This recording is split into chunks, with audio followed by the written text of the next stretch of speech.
BJP চৰকাৰে উন্নয়ন কৰিছে ঠিকই, কিন্তু এতিয়াও গ্ৰাম্য অঞ্চলৰ বহু ৰাস্তাত এটা শিলগুটি পৰা নাই।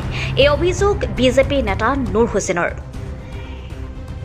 কি বিধায়ক, কি সাংসদ কাৰো চকুত নপৰিল ইমান দিনে।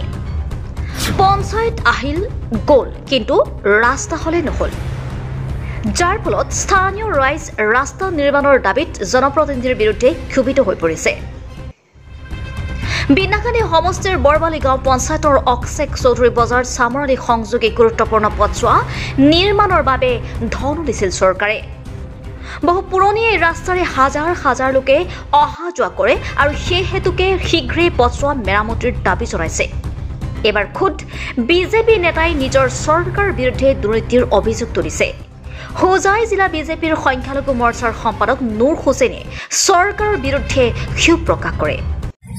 এইটো আমাৰ আবদাৰটো হ'ল চাওক, এইটো আমাৰ অক্সেক আৰু বৰবালি দুটা পঞ্চায়তৰ মিডিল ৰাস্তা হয়। এইফালে হ'ল আপোনাৰ অক্সেক, এইটো হ'ল বৰবালি। আৰু এইটো ৰাস্তাটো এনেকুৱা এটা চিটিজন হৈছে, সেই পিনৰ পৰা চামৰালী ৰোড আকৌ সেইফালে গ'লে অক্সেক, মিডিলখিনি পৰিল বৰবালি পঞ্চায়তৰ।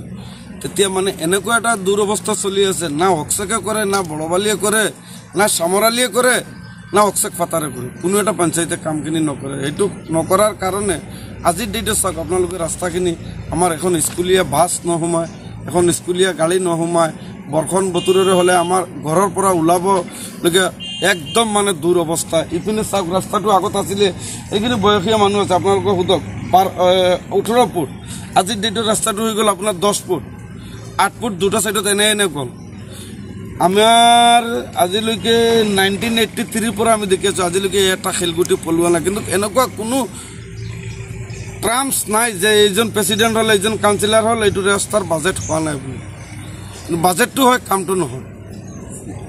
সেইটো আমাৰ আবদাৰ, মানে যাতে মানে এইবাৰ মানে আমি বিজেপি চৰকাৰৰ ওচৰত আমাৰ আবদাৰ এইটো চাওক, এই চামৰালী চিচি ব্লকটো এইপিনে আকৌ এই দেৱস্থান চিচি ব্লক ৰোড, এই মিডিলটো ইয়াত আপোনাৰ 3 কিলোমিটাৰমান আছে, কম বেছি 3 কিলোমিটাৰমান হৈ যাব। আপোনাৰ নাম কি? মোৰ নাম নুৰ হুছেইন। আপুনি কোনটো পঞ্চায়তৰ বাসিন্দা? মই বৰবালি পঞ্চায়তৰ বাসিন্দা। তাৰমানে যিটো এৰিয়া মানে সদায় কাম মানে নকৰাকৈ পৰি আছে, এই এৰিয়াটো হৈছে বৰবালি। মানে কোনোবাৰ চকুত পৰা নাই ইমান দিন? কোনোবাৰ চকুত পৰা নাই। তো আপুনি কৈছিলে যে তেওঁলোকে মানে এইটো আঁচনি মানে ধৰি কিন্তু কামটো নকৰে। কাগজে কলমে ৰাস্তাটো সম্পূৰ্ণ হৈ আছে, কিন্তু আজিৰ পৰা চাওক 20 বছৰলৈকে আপোনালোকে মেনুৱেল একশ্যন প্লেনত চাওক, একশ্যন প্লেনত চাওক, জিপিটিপিত চাওক, মানে ৰাস্তাটো অ'কে আছে, ফিল্ডত কাম নাই। কিন্তু এইবাৰ ৰাস্তাটো আমাৰ লাগে, আৰু এইবাৰ আমি আশাবাদী ৰাস্তাটো পাম বুলি।